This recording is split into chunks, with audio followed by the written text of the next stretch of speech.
Bien, vous m'entendez bien? Parfait. OK. Alors, il y avait une manière ennuyante de vous présenter ce compte-rendu de l'ISSCT, une manière un peu moins casse-pied. J'ai quand même choisi celle qui est, j'espère, un peu plus attractive. Alors, les ateliers de l'ISSCT, en tout cas ceux que je vais vous présenter, se décomposent en secteurs, on pourrait dire, et on a les ateliers qu'on appelle Factory Processing. Alors, qu'est-ce que ça veut dire, le Factory Processing? Ça veut un petit peu tout dire et rien dire. En fait, l'objectif, à travers les développements associés, c'est d'optimiser, d'intensifier les procédés par l'amélioration du contrôle et la conduite des lignes d'équipement. En d'autres termes, c'est produire plus et mieux en consommant moins avec ce qu'on a, avec les équipements existants, mais en adoptant une méthode différente. Un autre atelier est le Factory Engineering. Là, on est plutôt sur une conception produit, on va parler d'équipements mécaniques, aussi d'instruments, et l'objectif, eh bien, c'est améliorer la performance de l'équipement, avec comme corollaire améliorer la performance de la sucrerie, distillerie ou raffinerie. Donc là, on cherche à produire plus et mieux en consommant moins, mais cette fois-ci, on va chercher à agir sur l'équipement. Et nous avons également donc les ateliers coproduits, où là, on a une conception qui est et méthodologique et produit, destinée, bien sûr, à valoriser économiquement les coproduits. Enfin, nous avons un atelier management, où là, on est bien sûr plutôt sur les aspects méthodologiques, objectifs, planifier, organiser, diriger, contrôler la production de sucre. Au total, 18 plus 24 plus 25 plus 8 égale 75 articles. 20 secondes par article nous donnerait 25 minutes de liste à l'après-vert ennuyante. Donc je vous propose de procéder un peu différemment. Alors, ce que j'ai voulu faire, peut-être par mon passé R&D, c'était d'essayer d'identifier les tendances. On va rester dans le macroscopique pour éviter finalement de dénaturer les études qui ont été réalisées. Alors j'ai classifié les articles, ou j'ai tenté, je vous propose une classification des articles en fonction de leur périmètre, du sujet d'étude, de la thématique, de la finalité et de l'intensité d'innovation. Alors ça fait peur, l'intensité d'innovation, surtout à l'ISSCT, mais je vais clarifier ça. Et je vous proposerai alors une analyse très macro des différents développements qui ont été réalisés à l'ISSCT, bien sûr, auxquels j'ai pu assister. Donc, bien sûr, pas l'intégralité. Et puis, je vous présenterai quand même quelques points que j'estime saillants par sujet d'étude. Ceci est arbitraire, je préfère le dire tout de suite. Saillant pour moi ne l'est peut-être pas pour vous. Et sur les coproduits, eh bien, je ne ferai que vous présenter des idées générales, puisque les résultats qui sont présentés dans les articles sont des résultats qui sont spécifiques à un contexte, ce qui fait qu'au global, les résultats sont peu transposables. Donc c'est bien des tendances qu'on peut extraire de ces articles coproduits. Alors, qu'est-ce qu'on appelle périmètre? Ou du moins, qu'est-ce que je définis comme périmètre? Eh bien, assez simple, sucrerie, raffinerie, distillerie. Thématique, plutôt produit équipement ou plutôt méthode. Ce que j'appelle les sujets d'étude. Finalement, on est plutôt dans les ateliers ici des sucreries, c'est-à-dire préparation, extraction, clarification, évaporation et cristallisation, donc les ateliers process, partie chaudière, incinération, et on a aussi, bien sûr, les aspects plus globaux ou transverses usines. Et ce que j'ai pu classer en termes de finalité, eh bien, c'est production, c'est-à-dire on va chercher à produire plus, on va chercher à produire mieux, c'est-à-dire en cherchant la qualité et le contrôle du produit, et on cherchera à produire avec moins, c'est-à-dire on fera un focus sur les aspects énergie et eau, qui sont bien sûr les produits consommés des sucreries. Et l'intensité d'innovation. Alors c'est quoi l'intensité d'innovation? Je ne vous donne pas un cours sur l'innovation, je partage avec vous simplement eh bien, quelques informations. On parle d'innovation de rupture. Il n'y en a pas à l'ISSCT. Ou alors, je me suis endormi à ce moment-là. J'en ai vu aucune. Il y a des innovations dites incrémentales. Alors, les innovations incrémentales, ça se comprend bien, c'est-à-dire on est dans l'amélioration, mais on pourrait dire à portée plus réduite, mais une succession d'innovations incrémentales pourrait apporter ensuite une innovation de rupture. On a ce qu'on appelle les innovations d'assemblage, c'est-à-dire on va associer des innovations existantes pour en créer une nouvelle. Et on a les innovations dites d'adaptation, c'est-à-dire on va adapter l'innovation d'un secteur vers un autre secteur ou d'un usage vers un autre usage. Et l'intensité d'innovation que je qualifierais d'intensité, excusez-moi pour le terme, d'intensité zéro, c'est l'observation ou l'état de l'art, c'est-à-dire on est finalement plus dans une position d'attente. Alors finalement, quand on regarde ces différents articles Factory de l'ISSCT, je fais un focus sur donc, les thèmes Factory, Processing et Engineering, eh bien, on voit que nous sommes principalement et encore sur la sucrerie. Raffinerie et distillerie font bien sûr l'objet de développement, mais en tout cas, à travers les articles présentés, ne représentent clairement pas la majorité.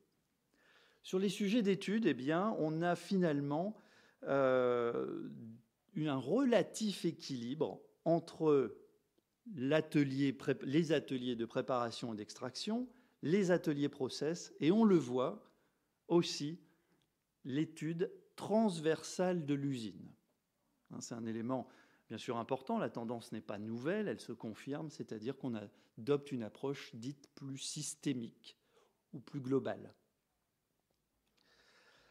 Alors, si on regarde plus spécifiquement les développements entre produits et méthodes, alors je pense que là, la tendance se confirme.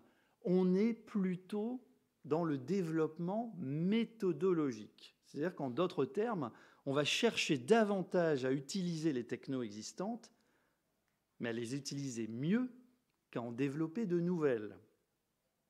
Donc ça, c'est très visible à travers, encore une fois, les différents articles que vous pourriez consulter. En termes de finalité, est-ce qu'on est plutôt sur la production, appelez-vous le produire plus, sur la qualité contrôle, c'est-à-dire produire mieux, ou alors produire moins? Finalement, là, la tendance aussi est assez évidente. On est dans le produire mieux et produire avec moins. Donc, on n'en cherche plus uniquement, bien sûr, ça reste encore souhaité, mais on ne cherche plus uniquement à augmenter les quantités produites, mais plutôt à optimiser les productions en termes de qualité, et cette fois-ci dans une approche plus globale, dite plus durable, pour reprendre un terme à la mode, puisqu'on est juste après la COP 25. L'intensité d'innovation. L'intensité d'innovation, c'est là où finalement les résultats pourraient être surprenants. Regardez la proportion. Alors certes, je reconnais que j'ai fait les classements, mais j'espère ne pas m'être trop trompé.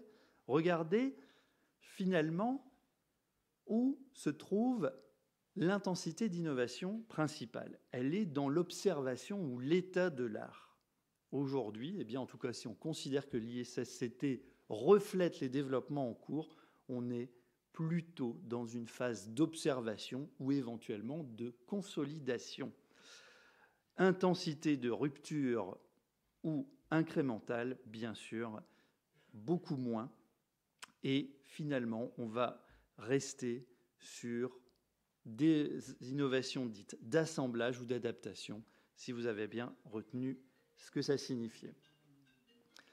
Alors, les innovations incrémentales, eh bien, elles portent principalement sur les outils digitaux, mais une présentation intéressante de Siemens, c'était de dire on parle de digitalisation de manière probablement exagérée, en tout cas dans les métiers qui nous concernent. Attention aux fondamentaux, certaines usines sont parfois peu ou mal automatisées. Ce n'est donc pas le Graal, en tout cas pas maintenant. Donc vous voyez quand même, bien sûr, une tendance, une lame de fond sur le développement des outils digitaux numériques, vous retiendrez le terme qui vous va bien. 6 articles qui vont plutôt reposer sur des développements, des optimisations de système de contrôle. Le système de contrôle, c'est plutôt l'automatisation, c'est ce qu'on appelle le niveau 1. Et on a 7 articles qui vont plutôt reposer sur l'utilisation de simulateurs de performance. Le simulateur de performance serait plutôt un niveau 2, et c'est ce niveau 2 qui va finalement donner les set points au niveau 1. Donc 13 articles sur les 42, c'est quand même assez significatif.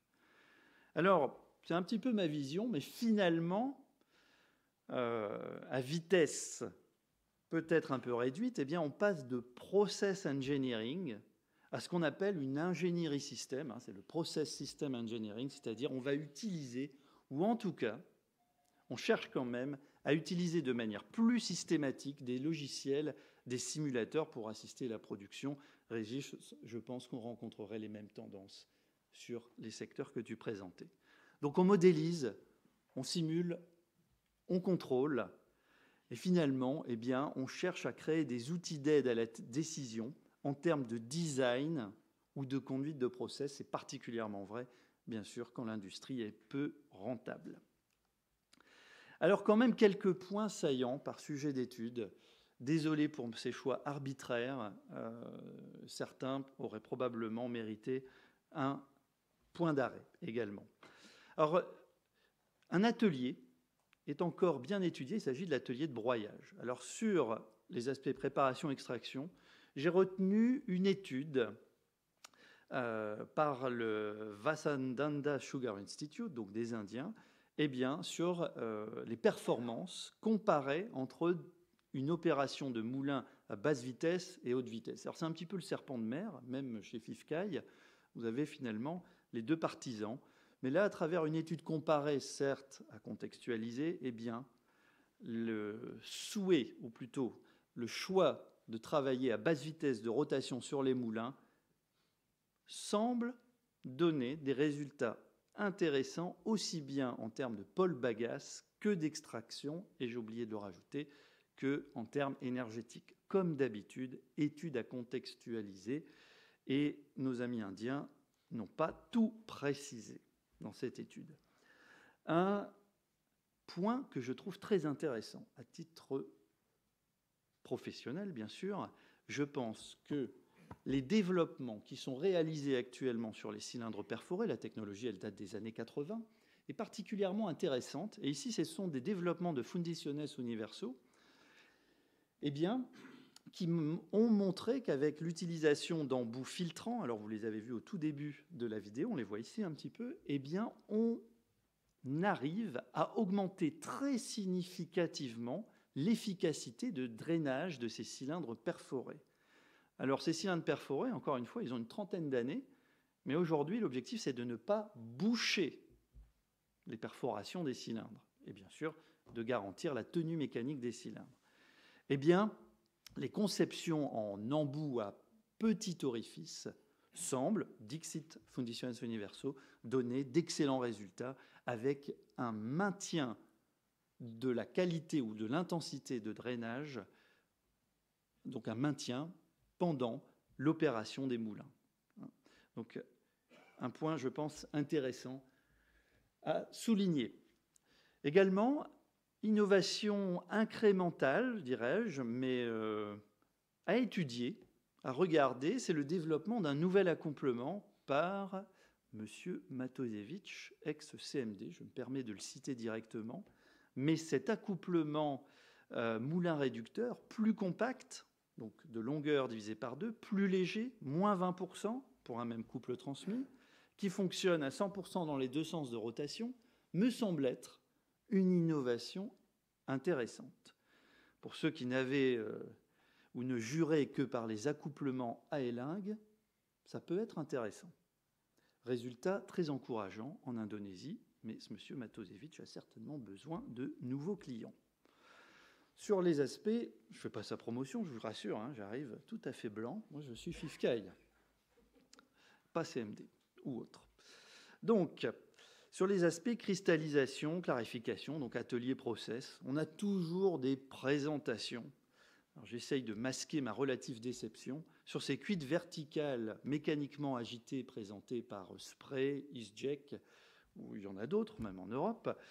Mais en tout cas, sur les papiers présentés, hein, je ne critique pas la technologie, mais sur les papiers présentés, des chiffres que je présente, mais dont certains me paraissent douteux, voire abracadabrants, 60 degrés en vapeur, en précisant pas le G pour spray, j'ai un peu de mal à y croire.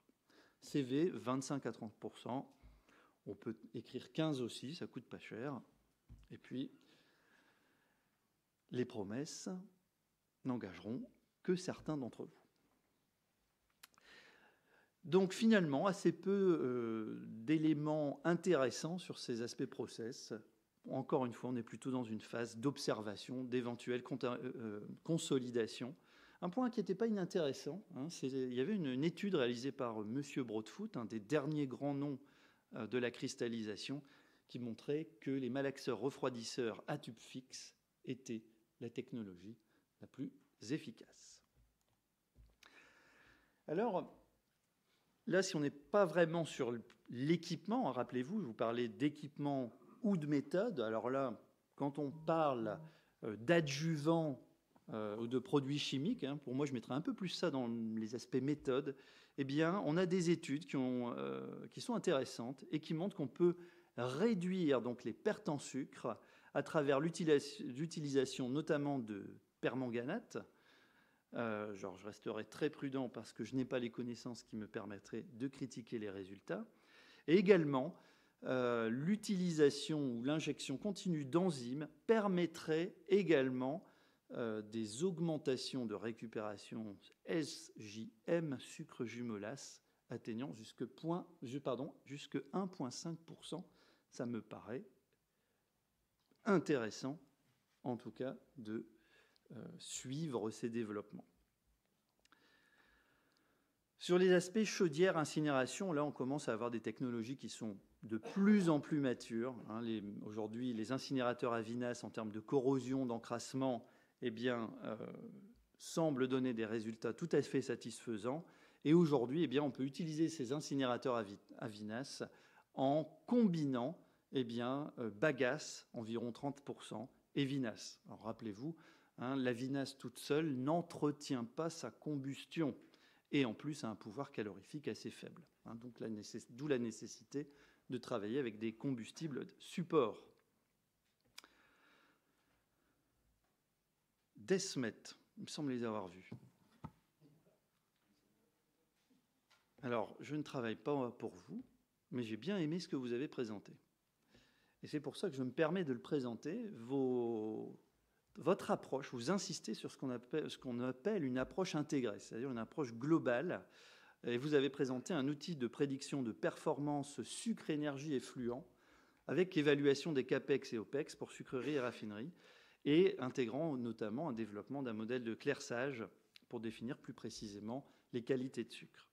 Et ici, vous avez donc détaillé dans votre présentation et votre article 3 cas. Donc, encore une fois, vous seriez les plus à même de les présenter, mais résultats et approches tout à fait intéressantes et qui montrent globalement qu'à travers l'utilisation de ces simulateurs, encore une fois avec une approche globale ou systémique, eh bien, on peut effectuer des préconisations. Donc là, celles que vous rappelez, elles sont, c'est vrai, tout à fait classiques, mais ici, vous les justifiez. On récupère l'énergie des condensats, c'est un point sur lequel vous insistez particulièrement. On adapte les schémas de cristallisation. Ici, clairement, pour l'aspect raffinerie, de mémoire, vous n'aviez pas d'unité de décoloration, etc. Vous effectuez des préconisations intéressantes. Autre point à suivre, on est sur les aspects instruments. Alors, il y a le SMRI qui développe, alors ça fait longtemps, c'est vrai, mais qui développe une technologie de spectrométrie à infrarouge qui permet une mesure rapide des performances d'usine. Et donc, mesure à comparer aux mesures conventionnelles de laboratoire qui finalement ne permettent pas un suivi et une réponse rapide. Donc, intéressant, il faut garder un œil également sur le développement de nouveaux instruments qui permettraient non seulement, encore une fois, d'avoir une mesure plus rapide, mais aussi, dans le futur, de réaliser des préconisations pour aide à la production. Sur les coproduits, alors je me suis bien amusé à faire toutes ces flèches pour présenter finalement ce que pourrait être une vision globale de ce qu'est la valorisation des coproduits. Alors finalement, la valorisation des coproduits, c'est les matières sucrées, dans notre cas, c'est les jus, les mélasses. Et puis on a la biomasse dite lignocellulosique. Idem, certains en parleraient mieux que moi, donc la bagasse, le sorgho, un article également dédié à l'utilisation du sorgho, et les trash. Eh bien, ces différents produits, donc matières sucrées et les différentes biomasses lignocellulosiques, peuvent faire l'objet de différents traitements pour générer des biocarburants qui permettront de générer soit, bien sûr, on le sait, de l'électricité, c'est pas nouveau, ou de l'énergie motrice, pensez à l'éthanol, notamment dans les voitures. Et, eh bien, dans cette étude de coproduits, on avait, pardon, vous m'entendrez plus, je ne peux pas regarder l'écran, on avait un accent un peu plus fort sur les aspects vinasse, donc valorisation des vinasses et alcool, mais peut-être aussi par le profil des sociétés qui présentaient les articles. Alors les tendances, globalement, c'est la diversification, l'intensification de la valorisation des coproduits de sucreries, distilleries. Alors bioéthanol, les composés phénoliques dits antioxydants, alors c'est très à la mode. Alors pour info, j'ai découvert que un verre de mélasse contenait plus d'antioxydants qu'un verre de jus de grenade. Alors, vous avez de l'or dans les mains, ceux qui produisent de la mélasse. Pour ceux qui font attention à leur bonne santé, eh bien, buvez tous les jours, tous les matins, un verre de mélasse. Bref, bon, peut-être à travailler un petit peu quand même. Donc, je continue. Acide lactique, glycoside, glycosyl et autres. Bien sûr, continuation, la tendance est amorcée depuis maintenant longtemps. Impact et récupération d'énergie contenue dans les trash. Les trash, comment traduire en français les trash? Les pailles, les résidus et autres, les pailles, voilà. Notamment amplifiées par l'interdiction croissante de brûlage de la canne dans les champs. Donc, des études technico-économiques des schémas de valorisation des vinasses. Donc, encore une fois, le PCI des vinasses est faible, donc il faut toujours avoir là aussi un combustible support. Et de manière générale, on ne constate pas de nouveaux procédés de valorisation énergétique. C'eût été trop beau. Mais on recherche plutôt par des simulations qui vont associer revenus et process, qui vont combiner les deux, des schémas optimaux de valorisation des coproduits. Et là encore, je ne souhaite pas dénaturer les études, parce que chaque étude présente des résultats, mais qui sont contextuels. Alors les conclusions, selon moi, c'est clair qu'on a un développement de produits très prudent. Alors ce n'est pas vraiment une surprise dans une industrie qui, depuis maintenant quelques mois, ou voire quelques années, est en ralentissement. On ne va pas se voiler la face. Et finalement, on a quelques propositions d'innovation incrémentale.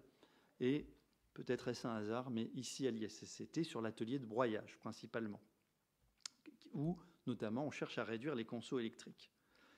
Il y a une croissance continue de la digitalisation, j'insiste, encore une fois, alerte de Siemens, à juste titre, attention aux fondamentaux.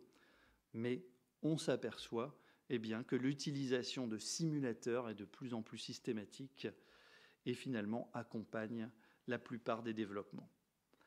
On a également, idem, la tendance n'est pas nouvelle, mais une approche qu'on a dite plus intégrée, plus systémique des études, où finalement on va parler plus du nexus.